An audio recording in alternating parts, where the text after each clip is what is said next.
अनाथालय के सभी बच्चों ने अपनी पत्नी और 3 साल के बच्चे को खुद ही जला दिया। इसलिए भविष्य से आए केवल ने लड़के को शैतान बनने से पहले मारने की योजना बनाई ताकि वह अपनी पत्नी और बेटी को बचा सके। इस तरह वैड ने केवल के साथ सहयोग करने का निर्णय लिया, लेकिन उसकी एक शर्त थी। केवल उसे लड़के को समझाने के लिए पर्याप्त समय दे ताकि वो अपनी गलती को समझ सके और भविष्य में शैतान बनने का विचार बदल सके।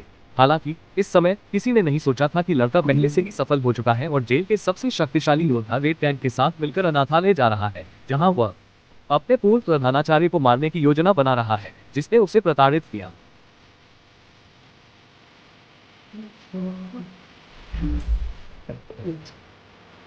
इस समय वैड और अन्य लोग लड़के को बुरा बनने से रोकने की कोशिश कर रहे थे, लेकिन उन्हें एक तरफ से शक्तिशाली रेड टैंक ने रोक दिया और ताकत में कोई भी उसका मुकाबला नहीं कर सका। वैड को भी रेड टैंक ने बाढ़ के कांटे पर फंसा दिया। जब वो कुछ नहीं कर पा रहा था, एक्समेन के कोलोसस ने जल्दी से पहुंचकर मदद की।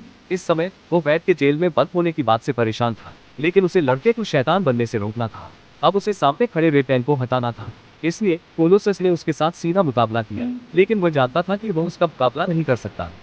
टीम के सहयोग से कोलोसस ने रेड टैंक की पैंट खींच ली और फिर बिजली के तार को उसमें डाल दिया।